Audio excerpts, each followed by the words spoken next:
Sip and Heal is a part of the podcast where we talk about how to take everything we discuss and actually apply it to your healing journey.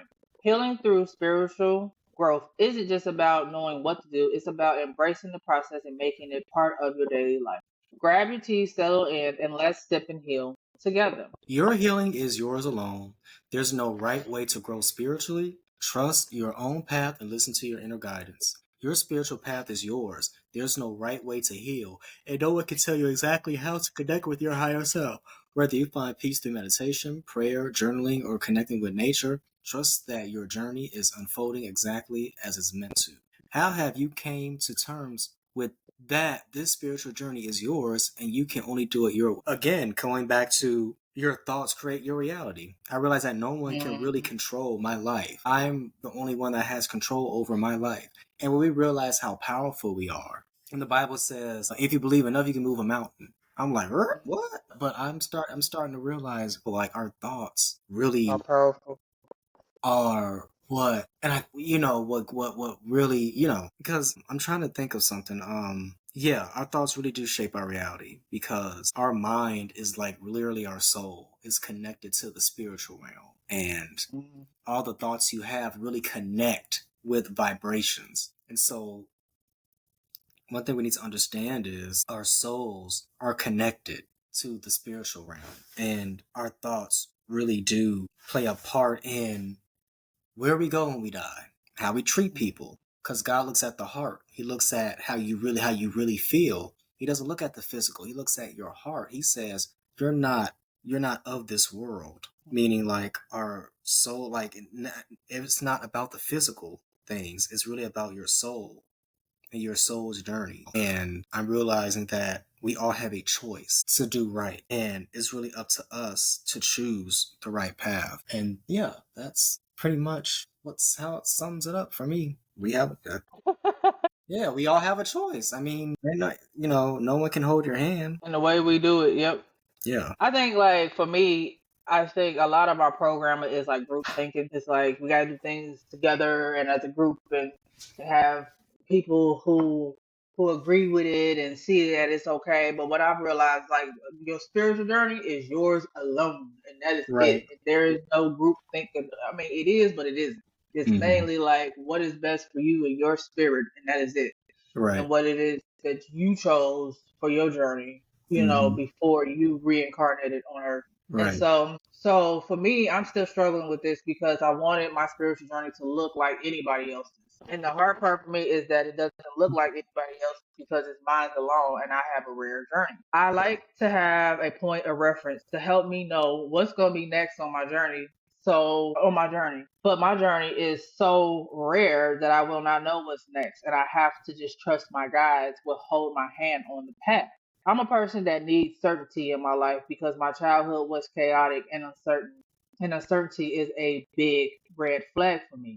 I instantly get uncomfortable, and it's hard for me to move on from it. I tend to get stuck because I'm too scared to move, or I take forever to move through it. So my guides are working with me to help me trust the process and that I am capable of getting through this unique journey, uncomfortable and all. Hmm. Daily spiritual practices for healing. Incorporating small, intentional spiritual practices into your daily life can make a huge difference. Small, intentional practices can create big shifts in your healing.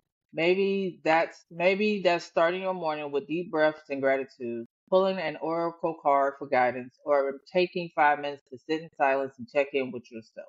Whatever it is, make space for your spiritual growth every day. In what ways have you made small intentional changes in your life with your new spiritual practices for healing? I'll say that I have started to take care of my spirit, mind, and body first every day. I don't look at my phone as long as I can before I get dressed and eat breakfast. I know now that meditation, yoga, and exercising for me shows myself love and making sure that I have the best chance of having a good day by starting every day with showing myself love. Throughout my spiritual awakening, I have been making small changes the whole way through my thoughts and patterns that I have chose to face and change every day. Artist is to change The hardest thing to change is your thought pattern. When you are stuck in a negative thought cycle that keeps you stuck thinking negatively. But when you consistently and intentionally make little changes to your negative thought patterns, you start to see that you are in control of your thoughts and can change them on one small step at a time. How about you, Kari? Well, I don't think I've completely made like big changes yet, but intentional changes. I think I'm learning how to treat people again, how to talk to people, and not be Mm-hmm. so quick to blame people for things. I'm more forgiving and willing to give people a chance. Mm-hmm. It's also taught me how to be more patient with myself and kinder to myself, and realize that um, it's okay to make mistakes as long as you reflect and you take accountability for your actions. Mm-hmm. Those are small intentional changes I've made in my life. All right. That's good. Yeah. Sometimes healing requires us to pause and reflect. Here are a few journal prompts to help you dive deeper into your spiritual growth. How has spirituality helped me heal? What spiritual practices make me feel connected and whole? What past wounds am I ready to release? These prompts can help you reflect on your journey and see your progress.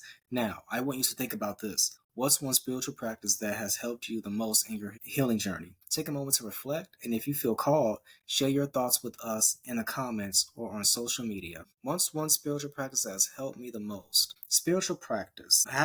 Taking back power and control of my thoughts is one spiritual practice that is helping me on my spiritual journey, is that I'm the one that has the power over my circumstances and over my life and over my thoughts, and no one else can control that but me. And so I'm learning that I am powerful because of that alone, and I'm learning to take my power back. What about you? That's good. Yeah. For me, journaling is the spiritual practice that helped me the most. Like through this whole spiritual awakening and ego death, I was journaling every single day and I was dumping my emotions into it and what was going on and how I was feeling. And I used to journal like every single day. And then when I started channeling my guys, I didn't need to do it as much anymore. But I used to, and now like when I get stuck in stuff, like I will ask ChatGPT like give me a self-reflection question so that I can journal it and and answer all these questions to deal with what I'm going through, whether it's betrayal or like I said, or caring about what other people think about me or disappointment or whatever. Like I will ask questions and journal. I journal probably every day now, not every day, but at least once a week to get those heavy thoughts off of my mind and things that are bothering me. Like if something is bothering me, I got this new thing I do. I said, "What's on your mind?" And then I start writing about what it is that is bothering me and why is it on my mind. So I've been doing that a lot recently. When I can get my thoughts on paper or on a journal app, that is when I feel the results because my thoughts will immediately change my energy and I feel a shift in my mindset. That is why when I am upset, confused, or stuck, I will immediately start to journal so that I can see why I feel that way, why I Mm-hmm. feel the way that I feel, and if I can't think of anything, then I will ask ChatGPT to help me with the issue with self-reflection questions that will help me to think through my feelings. Emotions can be hard and heavy, and sometimes you need to ask the right questions to be able to get to the core issue. Okay.